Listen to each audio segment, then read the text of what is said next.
앞 문맥에서 죄에서 해방은 예수 그리스도를 믿음으로 말미암는 약속을 믿는 자들에게 준다고 말하면서 끝이 났습니다. 율법을 강제적으로 지켜야 한다면, 강제적으로 지키고 있다면 그것은 매우 고통스러운 일이라고 말씀을 드렸습니다. 오늘 본문 말씀에 가장 이제 처음 되는 23절에 보면 갇혔다라고 말을 하고 있죠. 이러한 율법의 고통스럽고 괴로움에서 벗어날 수가 없는 상황 가운데 놓여 있었다라는 것입니다. 그때가 언제까지냐 하면 계시될 믿음의 때까지 갇혀 있다라고 이야기하고 있죠. 오늘 본문 23절을 다 같이 다시 한번 읽어보도록 하겠습니다. 함께 보겠습니다. 믿음이 오기 전에 우리는 율법 아래 매인 바 되고 계시될 믿음의 때까지 갇혔느니라. 아멘. 그래서 율법에 대해서 표현을 하죠. 설명을 하면서 어떠한 표현을 사용합니다. 그 표현은 바로 초등교사라고 바울이 이야기하고 있는 것입니다. 초등학문이라고 할 때 가장 먼저 어떤 느낌이 떠오르시나요? 초등학문 생각하면 가장 기본적이다라는 생각이 들고요. 가장 기초적이다라는 생각이 들죠. 하지만 초등학문의 수준으로 우리는 생각을 하면 안 됩니다. 왜냐하면 수준이 낮다는 말이 저급한 질이 떨어진다라는 것을 이야기하고 있지 않기 때문입니다. 왜냐하면 율법 자체가 저급하지 않습니다. 질이 떨어지지도 낮지도 않습니다. 그런데 바울은 왜 율법에 대해서 이렇게 표현했을까요? 바울조차도 율법에서 저급하다고 이야기하지 않으면서도 표현을 초등학문으로 이야기했다라는 것입니다. 왜냐하면 기능적인 부분을 이야기하고 있기 때문입니다. 낮은 수준은 아주 처음부터 알게 되는 기초적인 부분이라고 생각하는 것이 맞죠. 하지만 율법을 통해서 죄를 알게 되고 은혜가 무엇인지를 알게 된다라는 것입니다. 초등교사는 단순하게 성적을 올리기 위한 맞춤 과외 선생님이라고 생각해서는 안 되는 것이죠. 우리가 생각하는 단순한 기초적이고 가장 기본적인 학문을 가르치는 선생님이라고 바울은 비교한 것이 아니라는 것입니다. 그래서 우리가 생각하는 것과 조금 다를 수가 있습니다. 초등교사에 대해서 한번 이미지를 떠올려 보시기 바랍니다. 어떤 이미지냐면 아주 엄하게 훈육하는 이미지를 한번 떠올려 보시기 바랍니다. 만약 남성분들은 군대에서 유교에 가는데 유격 조교 같은 느낌을 생각해 보시면 될 것 같습니다. 아니면 약간 이런 느낌일 것 같아요. 깐깐한 사감 선생님, 혹은 학교마다 항상 어떠한 별명을 가진 선생님들이 있잖아요. 학주라고 불리는 그런 선생님들을 생각해 보면 됩니다. 규칙이나 이런 걸로 깐깐하게 그 규정에 따라서 학생들을 관리하고 학생들을 훈육하는 선생님들을 생각해 보신다면 어떠신가요? 좀 답답한 느낌이 먼저 드시지 않나요? 엄격한 훈육이 있고 그 훈육을 받는 당사자는 매우 고통스럽습니다. 자유가 제한되고 억압될 것 같은 느낌을 받고 또 그것을 지켜나가는 것이 많이 힘들죠. 그리고 이렇게 엄하고 힘든 이유는 무엇인가요? 제약과 규정이 많기 때문입니다. 그리고 그것을 반드시 지켜야 한다는 압박 또는 강박이나 이런 요구가 있기 때문이죠. 이렇게 규율이 강한 조직일수록 엄하고 힘듭니다. 군대를 비유해 보자면 군대에서 보니까 그렇더라고요. 특수 임무를 수행하는 부대일수록 고가의 장비나 위험한 장비를 다루는 부대일수록 또한 근무하는 장소가 위험한 부대일수록 굉장히 엄했습니다. 그래서 저는 포병을 나왔는데요. 물론 저희는 연대여서 포는 없었지만 동기들의 이야기를 들어보면 포상이라고 불리는 포탄이 있고 포가 있는 곳에서는 암묵적으로 구타가 허용됐다라는 이야기를 들었습니다. 그 이유는 자칫하면 위험하기 때문이죠. 이것처럼 중요할수록 엄하고 규율이 강하다라는 것입니다. 또한 정책에서도 우리가 사회에 보면 정책에서도 이런 것이 있더라고요. 큰 정부론과 작은 정부론이 있다고 합니다. 정부의 역할에 대해서 말을 하는 이론이었습니다. 그래서 얼마만큼 정부가 간섭해야 되느냐, 얼마만큼의 역할을 해야 되는가 하는 부분으로 큰 정부론과 작은 정부론이 나뉘었습니다. 규정이 많다라는 것, 다시 한번 말씀드리지만 규정이 많으면 많을수록 무엇이 없어지나요? 자유가 없어집니다. 지켜야 될 게 많기 때문이죠. 3장에서 이런 표현들이 반복됩니다. 10절에서는 저주 아래라는 표현, 13절에서도 율법의 저주 아래, 22절에서 죄 아래, 23절에서 율법 아래, 이러한 표현들이 반복이 됩니다. 3장 안에서는요. 우리가 하는 어떠한 일도 율법의 잔인하고 그 포악함에서 구해줄 수가 없습니다. 율법은 강력하기 때문이죠. 율법은 죄를 알게 하고 죄를 드러내게 하고 그 죄에 대한 책임을 묻습니다. 어쩌면 간수처럼 율법은 우리의 죄를 드러내어 감옥에 집어넣고 우리의 악행을 꾸짖고 벌한다라는 것입니다. 하지만 하나님께서는 우리를 이러한 고통 가운데 영원히 두지 아니하십니다. 하나님의 은혜로 하나님이 주신 약속이 더 바람직한 것이 되도록 율법을 주신 것입니다. 아브라함의 언약과 모세의 언약을 비교해서 이야기를 한 이유가 여기에 있는 것입니다. 그리스도만이 우리를 율법의 고통스럽고 강제적인 훈육에서 구할 수 있다라고 바울은 말하고 있는 것이죠. 예수님은 우리를 더 이상 벌할 초등교사가 필요한 장난꾸러기 아이가 아니라 아버지에 대한 사랑으로 순종하는 철든 자녀로 만드시기 때문입니다. 요즘 저희 아이가 이제 얼마 전부터 실업병에 걸렸습니다. 그리고 본인이 싫은 것은 막 땡깡도 부리고요. 아기가 어리기 때문에 협상이나 대화가 하나도 안 통합니다. 어떤 걸 해준다고 해도 전혀 안 통합니다. 본인이 원하는 것을 이룰 때만 좋아합니다. 그런 모습을 보면서 분명히 더 좋은 것을 제시하지만 아이의 입장에서는 그게 아니라고 이야기합니다. 그래서 진짜 아니 그러고 어쩔 때는 저한테 막 저리 가라고 할 때도 있더라고요. 그런데 부모로서 자녀에게 나쁜 걸 하지 않겠죠. 좋은 것을 주려고 합니다. 하지만 어린 자녀일수록 어떠하네요? 그런 걸 전혀 모릅니다. 부모가 힘든지 안 힘든지 본인한테 좋은 건지 안 좋은 건지 전혀 상관없이 오직 본인의 입장에서 좋아 보이는 것, 관심 있는 것, 마음에 드는 것만 철저하게 하려고 하는 모습을 봅니다. 그런 모습을 볼 때 예수님께서는 이러한 철없는 모습이 아니라 이제 장성한 분량, 그래서 철이 들고 부모님의 마음도 헤아릴 줄 알고 또한 어떤 것이 옳은 것이냐를 깨달아서 조금 힘들지만 옳은 일을 하기 위해 더 성숙하기 위해 여러 가지 수고와 감당과 인내와 오래 참음을 할 수 있는 모습으로 변화시켜 주신다라는 것이죠. 오늘 함께 본 본문의 마지막 절 29절은 무엇을 말하고 있나요? 그 29절의 논점은 누가 아브라함의 자손에 속하는가입니다. 누가 아브라함의 진정한 자녀인가이죠. 29절을 함께 보도록 하겠습니다. 함께 보겠습니다. 너희가 그리스도의 것이면 곧 아브라함의 자손이요 약속대로 유업을 이을 자니라. 아멘. 그리스도의 것이 되려면 아브라함의 자손이어야 합니다. 그리스도의 것이면 아브라함의 자손입니다.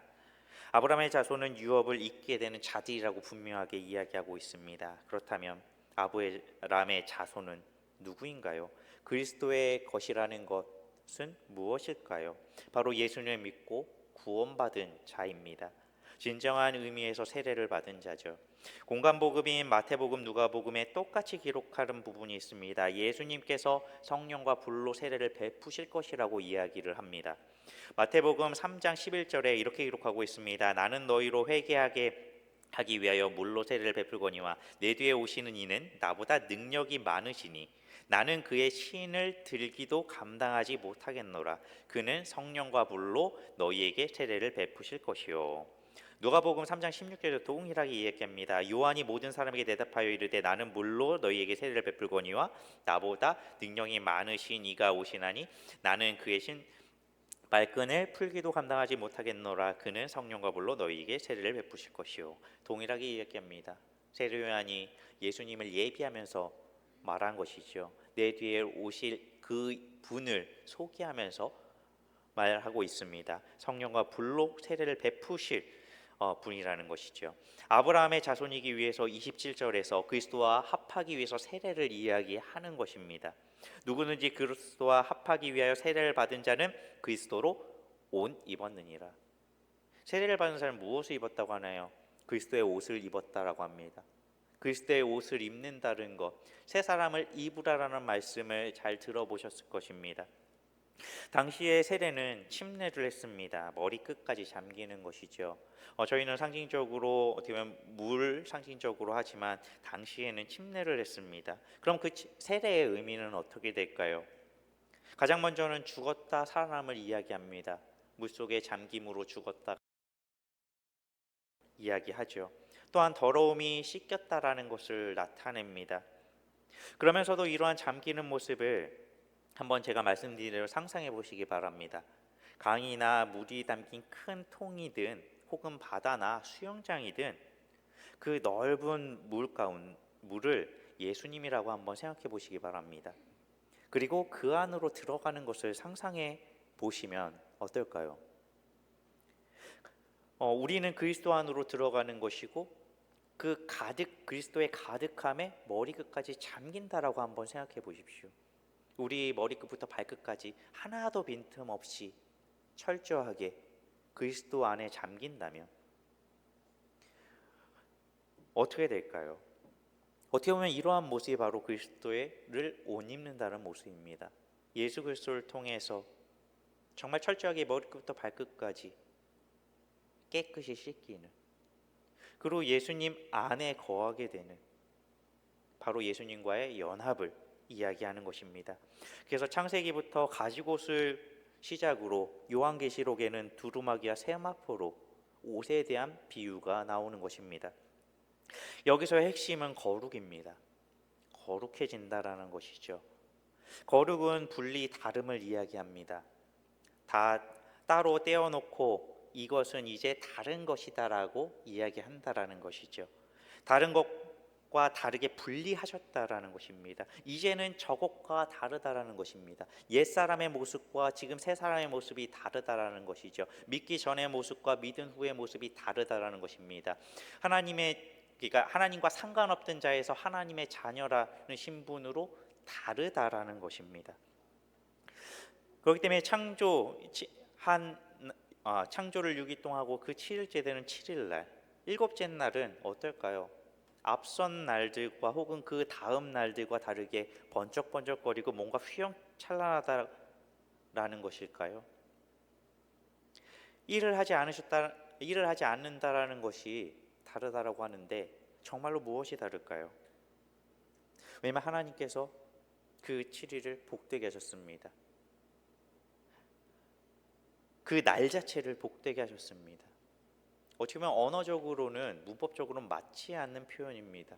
근데 하나님께서는 특별하게 하셨다라는 것입니다. 그리고 8일째, 그 7일 이후에 모든 것이 안식일의 개념으로 하나님의 그 은혜의 충만함을, 하나님과 함께함의 충만함을 계속해서 누리는 것으로 성경은 표현하고 있죠.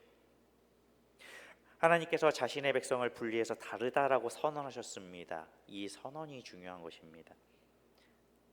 하나님과 피조물의 넘을 수 없는 그 격의 차이, 그게 거룩함입니다.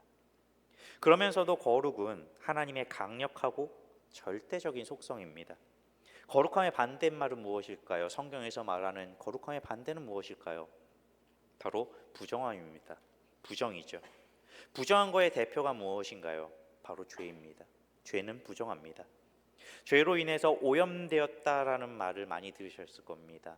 죄로 인해서 오염됐다라는 말의 이유가 바로 여기 있는 것입니다. 오염되는 것을 잘 생각해 보시면 어떤 것을 오염이라고 하나요? 병균이 몸에 들어와서 몸에서 점점 퍼져나가고, 그것이 어떻게 보면 병균에 대한 오염이죠. 치료제가 들어오면 또 어떻게 되나요? 그 치료제가 퍼지면서 이 오염된 병균으로 죽어가는 그 모든 것을 없애가며 병균으로 오염된 부위를 치유하고 회복시킵니다.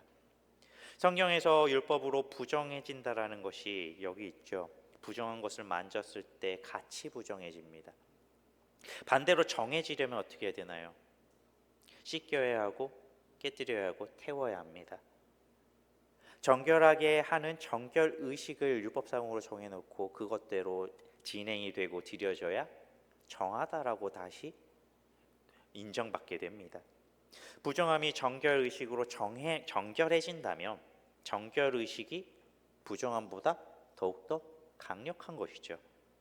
제사를 통해 동물의 피로 정결해집니다. 속죄가, 죄에 대한 속죄가 동물의 피로 구약 제사에서 이루어졌기 때문이죠. 예수 그리스도의 그 십자가의 의와 부활을 통해서 죄인이 의인이 됩니다. 정결하게 되는 것입니다. 예수님께서 죄인들과 함께 하시고 함께 식사하셨습니다. 안식일날 병자들을 고치시고 병자들을 고치실 때 어떻게 고치셨나요? 접촉하셨습니다. 손을 대셨습니다. 아까 말씀드렸듯이 부정한 것에 손을 대면 어떻게 되나요? 닿으면, 접촉을 하면 같이 부정해집니다. 혈루병 여인 그 이야기는 우리가 너무나도 잘 알죠. 예수님의 옷자락을 만졌습니다. 그때 어떻게 되었나요? 병이 나았습니다. 바로 거룩하신 예수님의 거룩함으로 부정함이 씻겨서 제거된 것입니다. 부정함이 예수님을 어떻게 오염시키거나 부정하게 만들 수가 없는 것이죠. 예수님이 더욱더 거룩하시기에 그 거룩하신 예수님의 거룩한 능력으로 오히려 부정함이 정함으로 바뀐 것입니다. 그래서 예수님께서 병자들을 고쳐주신 모습 가운데 신체 접촉이 일어나는 것, 예수님과 몸이 닿았을 때 치유가 일어나고 정함이 일어나는 것이 바로 그것을 보여주는 것입니다. 그러면서 안식일에 고치신 이유가 바로 여기에 있는 것이죠. 그 다음에 우리가 잘 아는 하나님께서 이스라엘 백성들을 자신의 백성이라 선포하시면서 말씀하셨습니다. 내가 거룩하니 너희도 거룩해라. 이렇게 말씀하시기도 분명하다라는 것이죠. 레위기 11장 44절과 45절에 이렇게 기록하고 있습니다. 제가 봉독해 드리겠습니다. 나는 여호와 너희의 하나님이라. 내가 거룩하니 너희도 몸을 구별하여 거룩하게 하고 땅에 기는 길짐승으로 말미암아 스스로 더럽히지 말라. 나는 너희의 하나님이 되려고 너희를 애굽 땅에서 인도하여 낸 여호와라. 내가 거룩하니 너희도 거룩할지어다. 아멘. 예수님을 통해 거룩하게 된 존재들을 하나님의 아들이라고 부르시고 아브라함의 자손이라는 말은 근본적으로 일치하는 말이죠. 바울이 말하는 가족의 구성원이 동등하다는 모든 사회적인 구별을 배제한다는 의미가 아닙니다. 바울은 유대인과 이방인 사이의 구별을 모두 부정하지는 않았습니다. 그리스도 안에서 하나이지만 여전히 구분되고 별개된 사회적인 집단이었죠. 사회 속에서는요. 신분이 다르고 직분이 다르지만 그러면서도 주 안에서 서로 무엇이라고 불렀나요? 형제 자매로 부르고 함께 먹고 마셨다라는 것입니다. 예를 들면 빌레몬과 오네시모에 대해서 잘 아실 겁니다. 주인과 종의 관계였습니다. 또한 갈라디아 지역의 성도들은 종의 신분이 많았습니다. 또한 로마 제국은 노예 제도가 있었고 후견인 제도로 계급별 상하 구조로 이루어져 있었습니다. 이러한 상황에서 바울은 신분적인 측면에서 그리스도인 주인에게 종들을 해방할 것을 요구하지 않았습니다. 종들에게 자신의 주인을 잘 섬기라고 격려했습니다. 그래서 디모데전서 6장 1절과 2절을 보면 이렇게 이야기하죠. 무릇 멍에 아래에 있는 종들은 자기 상전을 범사에 마땅히 공경할 자로 알지니 이는 하나님의 이름과 교훈으로 비방을 받지 않게 하려 함이라. 믿는 상전이 있는 자들은 그 상전을 형제라고 가볍게 여기지 말고 더 잘 섬기게 하라. 이는 유익을 받는 자들이 믿는 자요 사랑을 받는 자임이라.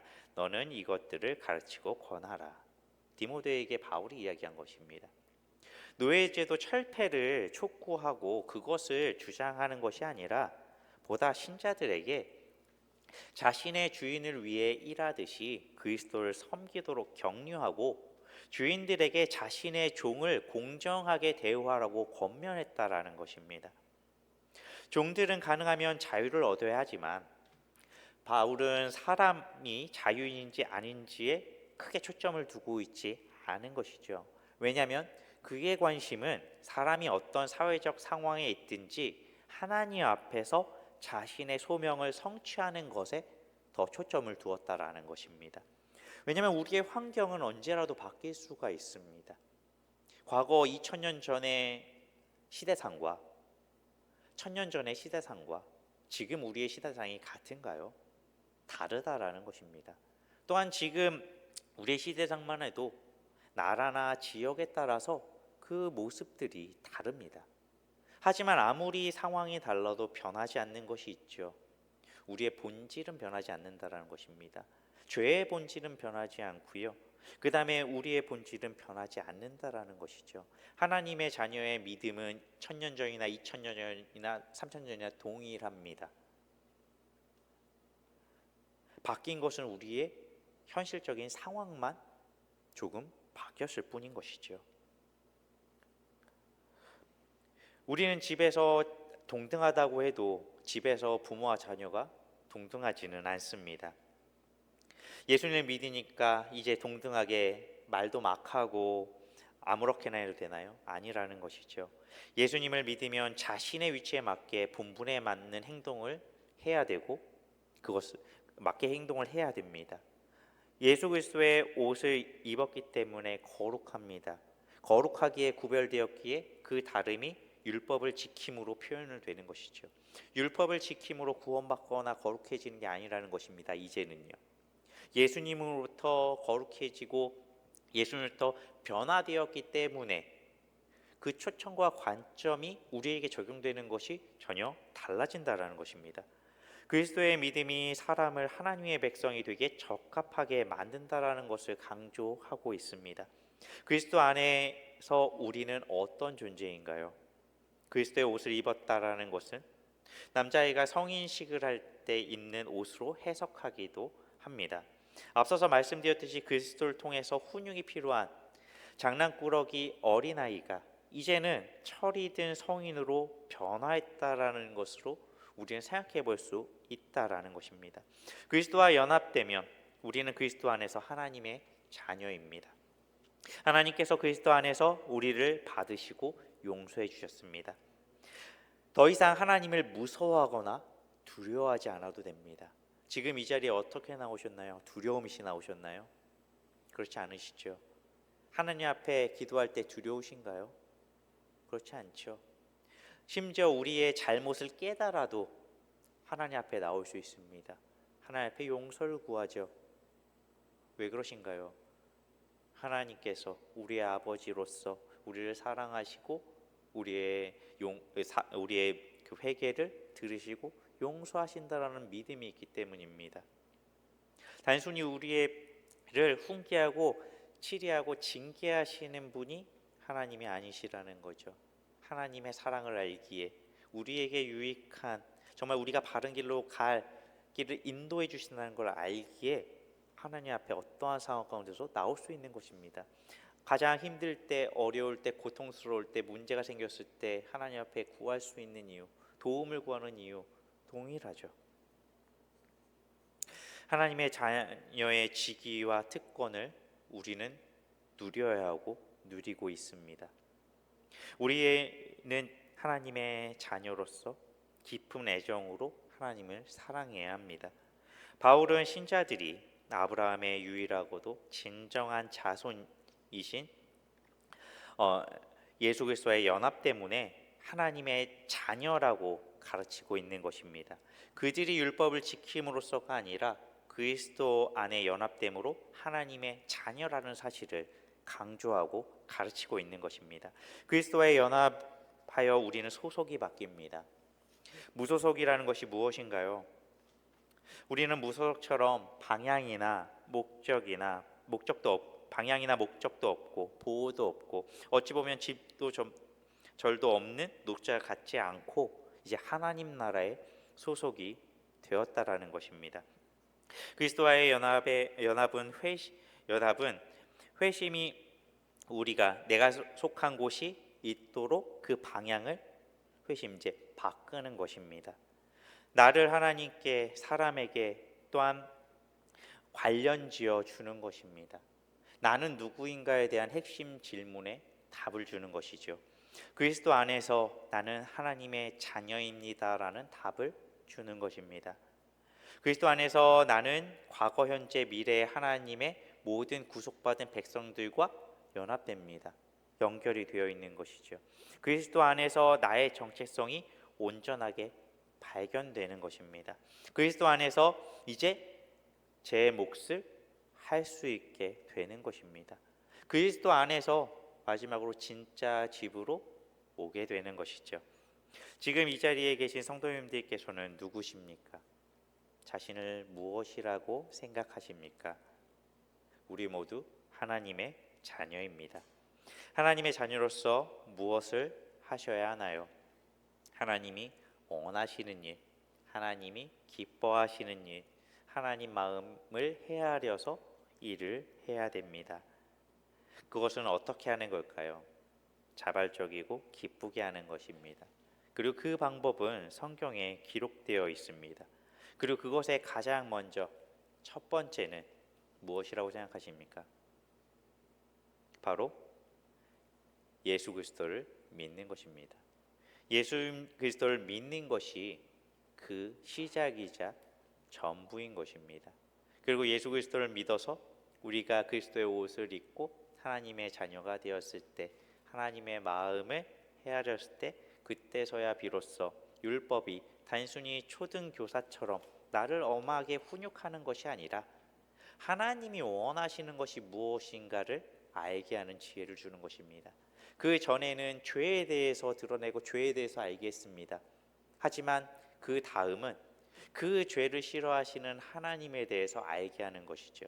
그렇기 때문에 하나님이 싫어하는 것들을 하지 않게 되고 하나님이 기뻐하시는 선한 것들을 하게 되는데, 그것이 그리스도와의 연합으로 하나님과 연관되어서 하나님의 일로서 우리가 하게 된다라는 것입니다. 그때 하나님께서는 더 큰 은혜를 더하시죠. 진정한 기쁨을 주시는 것입니다. 상황이 어떤 거와 상관없이 기뻐하고 그 은혜가 풍성하게 되는 것입니다. 그래서 초대교회는 어떤가요? 종과 주인이 같이 있었습니다.